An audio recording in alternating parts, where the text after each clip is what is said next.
Japan might be quite challenging for autistic people because we often communicate with unspoken words, indirect expression or social cues. As we say, 空気を読む. And as a collective society, adapting in a group setting can be highly valued or even necessary at work or school. But of course, every autistic person is different and different experience. So today, let me share the experiences and how they're dealing with their difficulties in this country. Hope you enjoy. 学生生活をしている中でグループトークとかみんなで何かしようみたいな機会がやっぱり結構何回もあるんですけど、あんまり馴染めないなとか苦しいなとか思うことが多くて、私の場合は3人以上の会話が結構難しいんですよ。結構誰とでも1対1だったら何とか喋れるんですけど、大人数のコミュニケーションは避けるっていう子供の時からうまくいかないことがすごくたくさんあったので、変わった子っていう形でクラスの中でもやっぱりいつも孤立 しがちだったり、中学とか入ったらずっといじめられたりとか、空気が読めないっていうのが一番大きかったですね。事実だから言ってしまうんだけれども、日本社会だとやっぱり謙虚にいなきゃいけないっていうやっぱ空気感があるので、そういうところがやっぱり空気を読むのがすごく苦手で。だったがゆえにいじめられてしまうですとか。ADHD と算数 LD と自閉スペクトラム症が3種類混ざった感じです。特に算数 LD が一番強くて、入った会社で経理を任されて、全然本当に仕事できなくて数字を扱うってことができず、大学って結構融通利くじゃないですか。自分で科目、教科選んで、だから大学が私すごい行きやすかったんですよ。だから小学校、中学、高校が本当に行きづらくて、みんなと集団行動するの嫌だし、算数できないし。幼少期からずっと生きづらいなどは感じていたりとか、仕事が全然に続かない、すぐクビになるみたいな経験をすごくしていたんですね。なんでこんなミスするのみたいなミスを、僕がしてしまう。A という荷物を A 社さんに送ってくださいねと。B という荷物を B 社さんに送ってくださいねと。A を A 社さんぞ。B を B 社さんぞ。わかったな？わかりましたで、翌日ですね、電話がかかってきて、荷物違うんですけど、みたいな。なんでこんなミスするんだろうみたいな。いや、普通に考えたらわかるじゃん。絶対確認したよな。っていうことも間違えたりみたいなことが、やっぱりあったんですよね。不真面目なんじゃないかとかね。やる気がないんじゃないかって思われてしまってとか、上の方に嫌われがちというか、目をつけられがちだったので、一生懸命頑張ってるにもかかわらず、うまくいかないとか、歯がゆいですし、やっぱ病んでしまう。動物の絵。すごい綺麗ですね。昔から絵を描くのが好きだったっていう感じ？いや、好きではない。喋るのが苦手で、大体伝わらないから、平面で描くしかなくて。だから趣味でやってたのではなく、これしか生きる術がなかったのだと思う。結婚生活はやっぱりきつかったですか？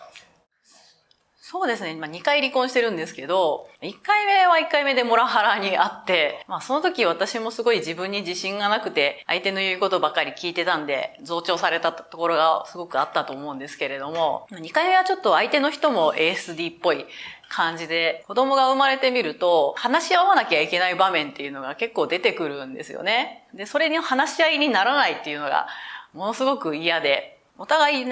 相手が何言ってんのか分かんないみたいなのもあるし。私 DV で離婚してるんですよ。ただ付き合ってる時は特に問題なかったんですけど、結婚とかになってくると、共同生活ですよね。相手の立場に立てなかったりとか、ペースが違ったりとか、ぶつかるようになるんですけど、で、基本的に家事とか育児って同時にいろんなことをこなすんですよ。そう。だからもう、全然できなくって、旦那さん帰ってきて、お前一日何やってんだとか、それお前が怠けてるだけだろうとか、生きてる資格あるのかとかって言って暴言を吐くわけですよ。で、手が出ちゃうみたいな感じですかね。Hey Siri、僕のこと何番目に好き？シリが答えたことが私には意味がわかりません。よろしければ、Hey Siri、僕のこと何番目に好きをインターネットでお調べしますって出てくるのが、そのまま私の素なんですよ。Hey Siri、甘えていいよ。すみません、よくわかりませんって出てくる。これを大切な人に甘えていいよとか言われて、すみません、わかりませんとか言ったら、嫌われることぐらいわかってる。本当はシリみたく答えたいのに、それを全部消して、きっと人はこれで伝わるのかなっていう言い方を全部考えて、漫画映画で得たこういっぱいの辞書みたいなのをバーってデータベースを探って326ページみたいな、いけみたいなのをいちいちやってして。そうで、違ったりするんですよ。でもそれが親を聞かないで違うなみたいな、240ページいけみたいなのをやってて、またで間違えるって結局間違えてるみたいな。子育てはね、大体きつかったですね全般的にきつい。とにかく子供に合わせてやっていかなきゃいけないので、それがとにかくきつかったですね。あとはそのママ友付き合いというかそういうのもとても苦手なので、女性との輪に入るのがすごく苦手なので、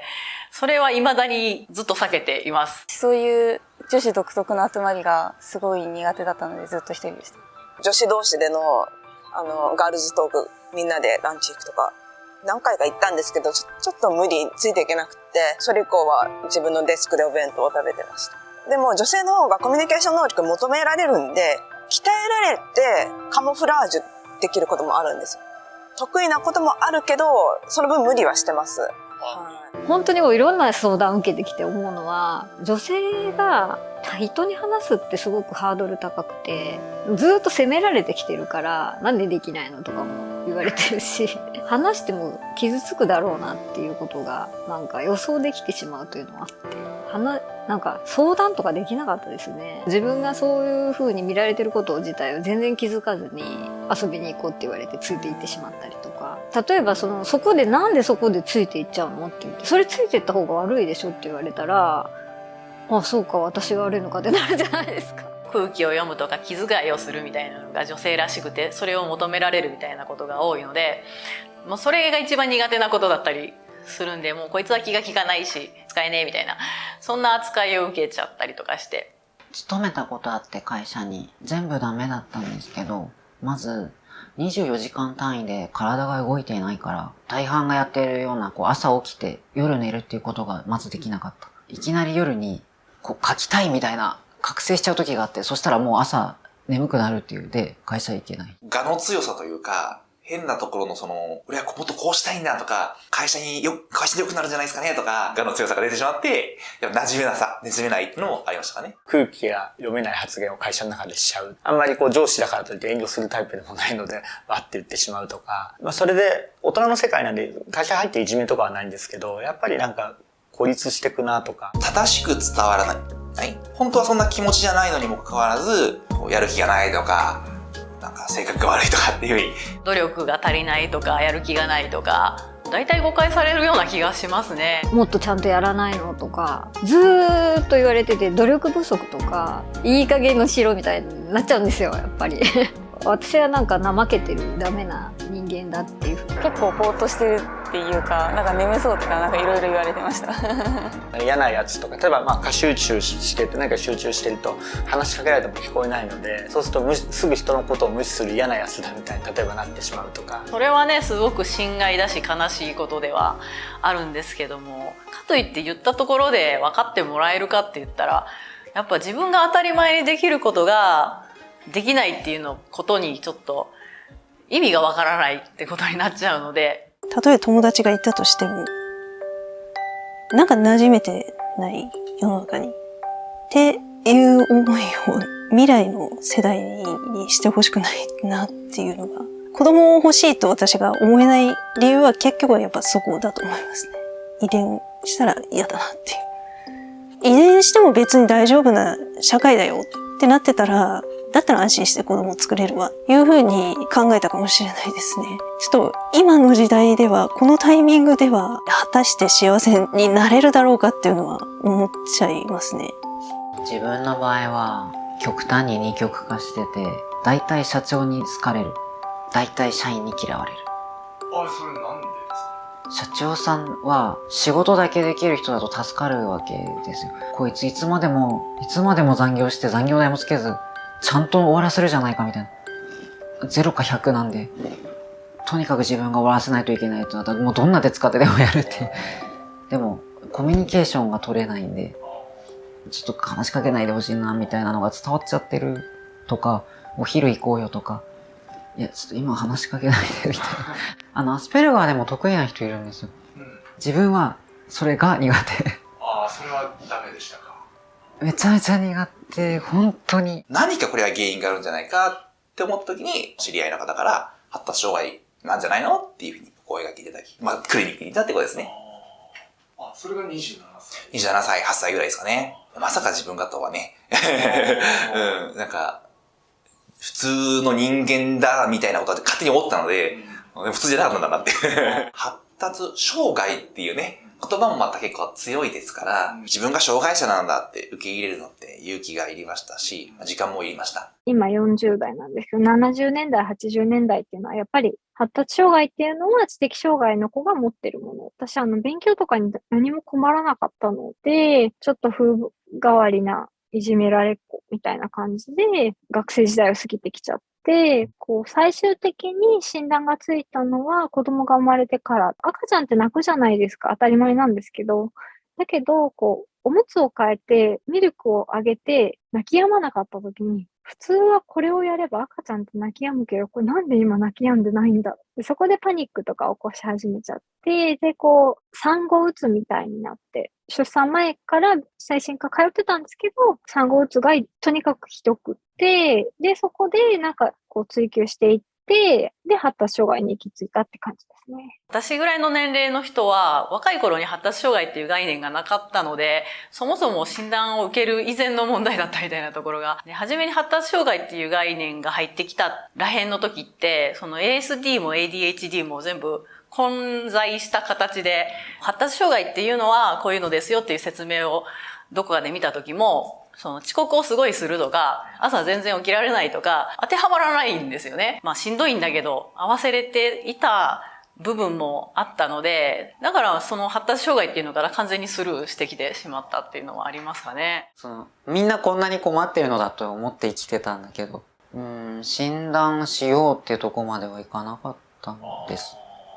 今思うと、すごくアスペルガーだったんですけどね。自分では分かっていて、うすうすそうかなと思ってたんですけど、やっぱりなかなか親がそういう精神科とかに連れてってくれなかったり、検査を受けるチャンスがなかなかなくて、それでやっと高校3年生の時にって感じです。やっぱり自分の子供を精神科に会話するっていうのは結構親としてはしんどいんじゃないですかね。30歳のある時にストレスがかかることがあって、眠れなくなってしまって4日間ぐらい寝てなくて、眠れる薬出してくださいって言って診療内科に飛び込み、その時についでに発達障害かもしれないんで見てくださいって言って検査を受けたら、そしたら発達障害でしたっていう。でもその時、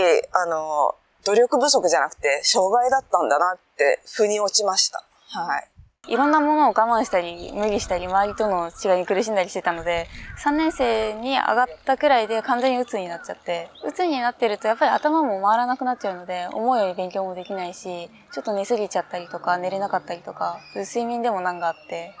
そのまんま受験もうまくいかず、人生トップクラスにその時代がきつかったです。17、8ぐらいから摂食障害になって10年やって、うつも15年ぐらいやってなので、ずっと精神疾患だった気がします。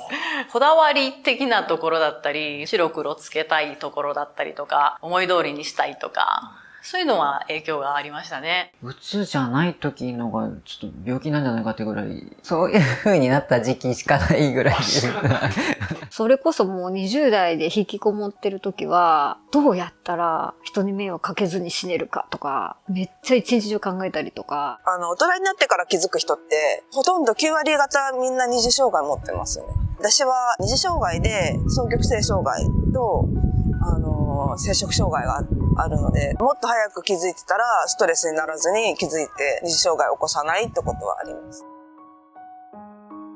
診断を受けてすぐには取らなかったんですよ。障害者だけど仕事普通にやれてるしって思って、取るきっかけになったのがちょっと二次障害がひどくなって自殺未遂をしちゃったことがあって、それきっかけで取りました。障害者手帳で障害者雇用で働く手もあるし、でも障害者ってことを伏せて働いてる人もいっぱいいます。やっぱり説明しづらい、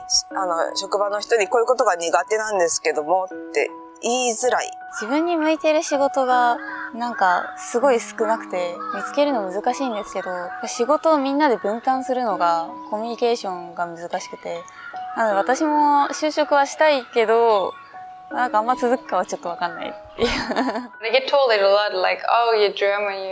you're very similar to Japan, like even from like for other foreigners from different countries. But I think like Japanese, they have more group-centered. Everyone was thinking about the group, but in Europe, people were debating, okay, mask is good to protect others, but it doesn't help me, so should I wear it? Like this debate wouldn't happen in Japan. Even during company or like the bukatsu, I think there's way more like group gathering activities. I think German people we like being on time. We take these things like rules and manners, we take them very seriously. So I guess in that kind of situation, we're also quite similar. 発達障害っていうふんわりとした言葉だけは、今広がってますけども、じゃあ具体的にどう対策を打っていけばいいのか、どうフォローしていけばいいかっていうのは広がってない部分ではあるので。なんか、じゃあこうしたらいいねみたいになる職場もあるんですけど、やっぱり、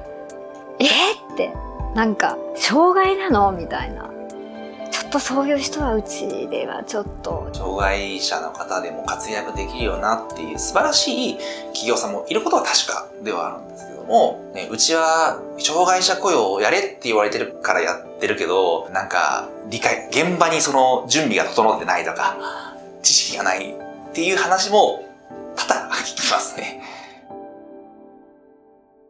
I started up this company in 2009 because my son was diagnosed with autism spectrum disorder in 2007. At that time, I studied MBA in Northwestern University in Illinois and developing this business model because the employment situation for people with neurodiversity was terrible at that time. So I thought that I should do something. Everyone has difficulties in the workplace, but to people with neurodiversity, barriers or hurdles or the difficulties greater. They cannot understand the unwritten rules, not good at reading minds of the clients or the supervisors. So those kind of difficulties make them difficult to retaining their job or getting their job.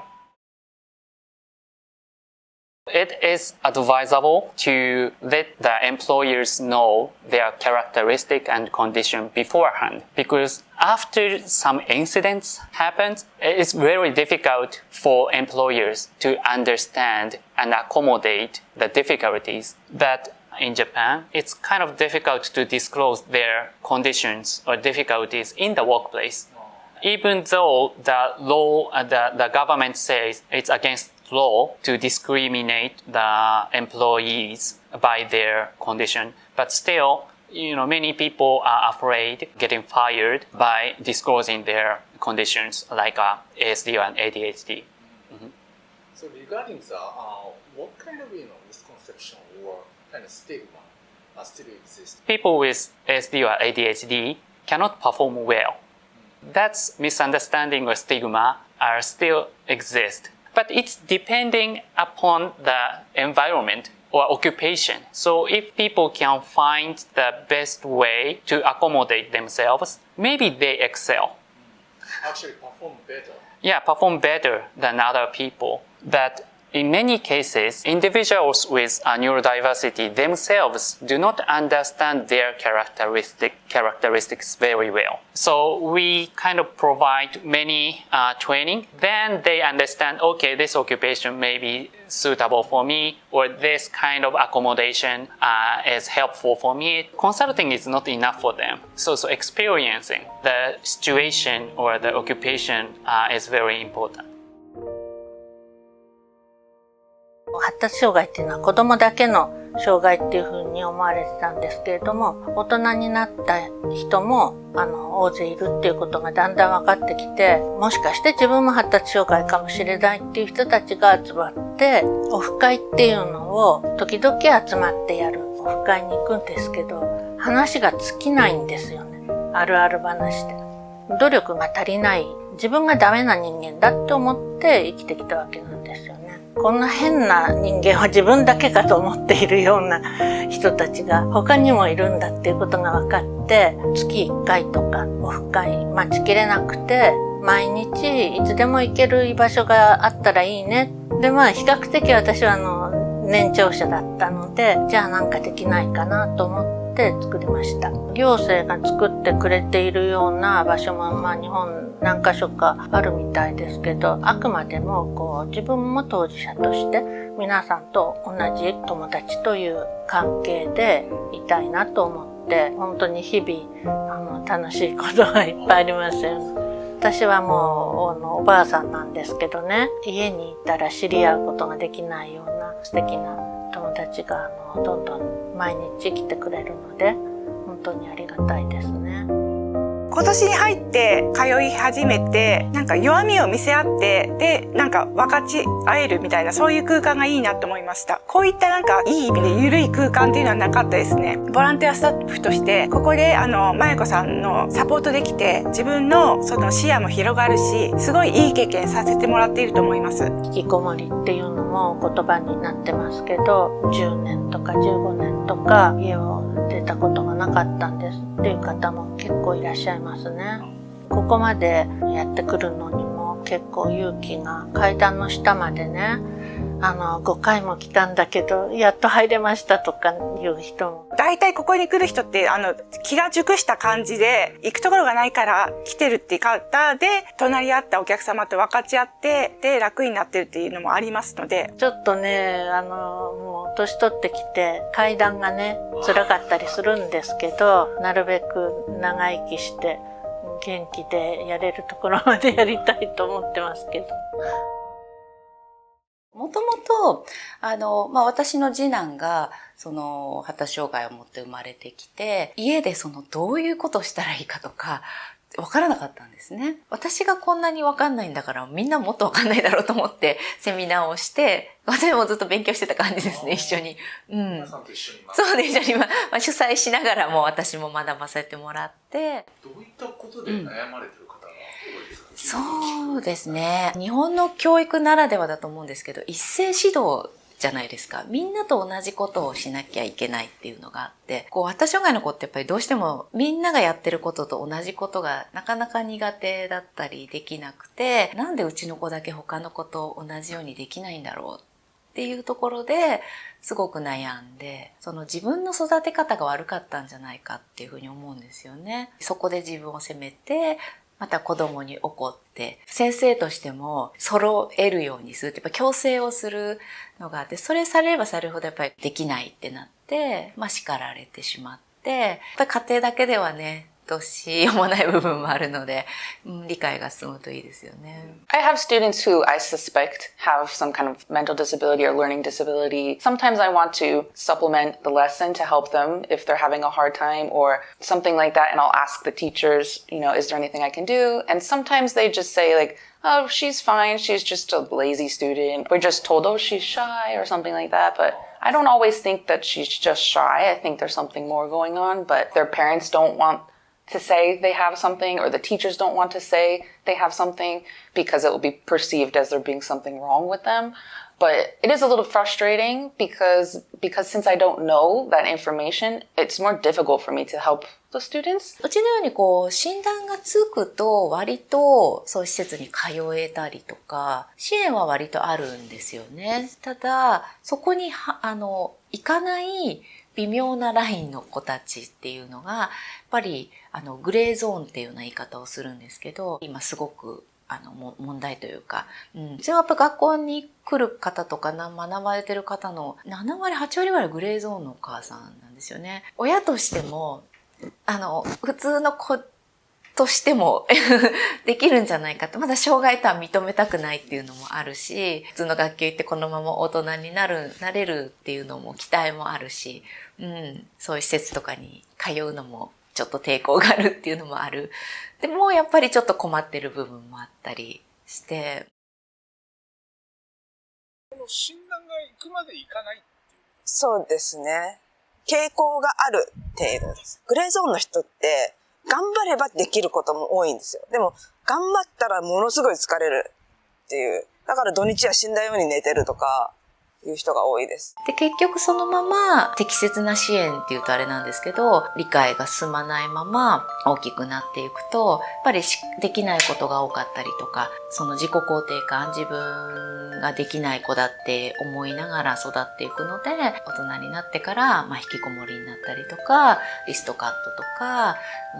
そういう二次障害っていうふうに言うんですけれども、そういった形で出てきてしまう。It's hard because I can see that they're struggling and I want to help them, but sometimes I'm afraid to offer to treat them differently because they won't like the attention or something, you know. 10年近くその親御さんに向けて家庭での療育方法っていうのをお伝えしてきて、本当一般の普通の人たちにも少しずつそういう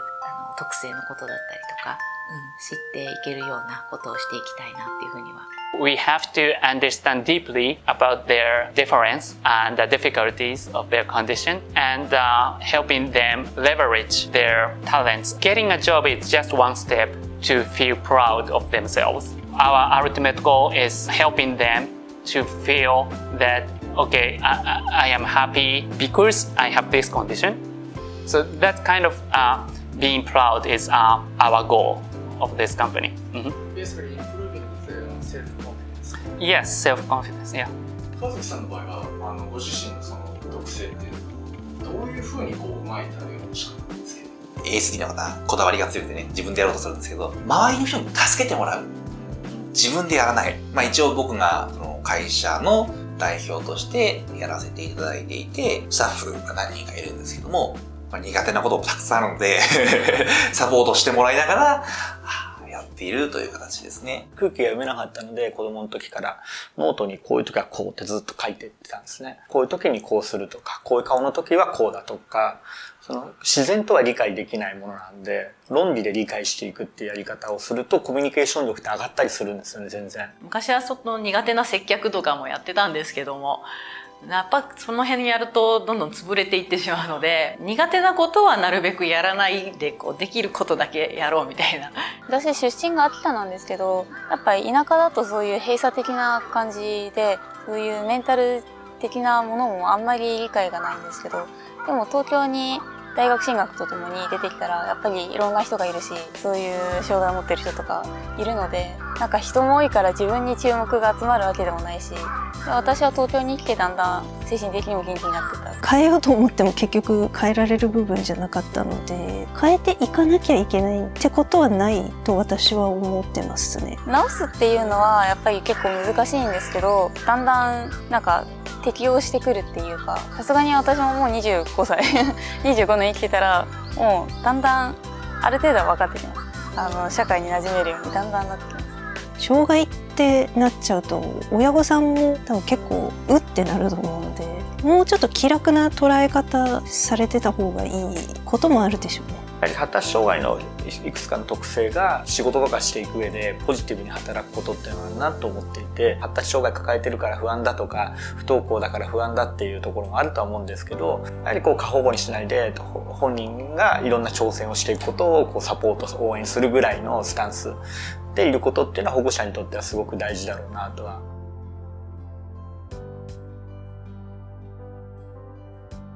発達障害由来でうつ病になったがゆえに、一回会社を辞めて、もう一度会社に入るのも怖かったので、起業したっていうところが、本当に初めは小さな塾、不登校の方に特化した塾から始めて、やっぱり今になってうつ病の方も学校不登校の方もかなりの割合がやっぱり発達障害があって、それだゆえに社会にうまく馴染めないってことがどんどん分かってくる中で、我々も発達障害の支援っていうものにかなり力を入れていってるっていう感じですね。どこにでもある中小企業だと思うんですけど、本当これから20年30年かけてキズキっていう会社があった社会となかった社会で全然違ったなみたいな、そういう会社にできるといいなと思ってやってますね。高校生とか中学生とかで発達障害だけど見つかってない、見過ごされてる子とかっているので、いっぱいいじめられたりとか、自分が味わった苦労を味わわないようにしたいっていう思いも込めて今精神科医をしてるっていう感じですね。 YouTube ね、普段しておりまして、でオープニングで発達障害という才能を伸ばすって毎回言ってるんですよ。いや、発達障害なんてただの障害でしかないとかね、ネガティブな部分だってお話しされる方も多いんですけども、物は使いようというか、苦手なこととか、障害の裏には、やっぱり才能とか武器っていうのが隠れていたりすると僕は思っているんですね。そこを活かしてもらえたらなとは思ってますね。発達障害っていうと子供の病気っていうことで、子供の支援する団体さんいっぱいあったんですけど、なんでうちは大人の発達障害の会なんですよね。自分の地域でそういう人たちがいるっていうこと自体を一般の人も知らないし、サポートできる支援者の人がしっかり増えていってもらいたいなっていうのがあるので、そういう働きかけをちょっといろんなところでじわじわやってるとこですね。女性の人はなんかこう社会に何とか適応しようとして周りに合わせることができるんで、そんなにこう問題として出にくいっていうか、ASD で発達障害で生きにくくても生きてるの辛いみたいな人がいっぱいいるので、 ASD でもこんな風に機嫌よくなんかニコニコやってるみたいな、そういうのが伝わったら嬉しいなと思います。孤独で本当にね、自ら命を絶とうかって思った時もやっぱりあったんですけども、なんだかんだ辛いと言いながらも生きてきて、いろんなことを頑張ってきて、今こうやってね、いろんなことがうまくいき始めてますし、辛いことばかりだっていう人が本当の自分の人生みたいな、僕のメッセージは本当に伝えたいことは一番それですね。一歩踏み出そう、人生変えていこうって幸せになろうっていうことですね。なんかちょっと熱くなりすぎてちょっと涙が生んできましたけど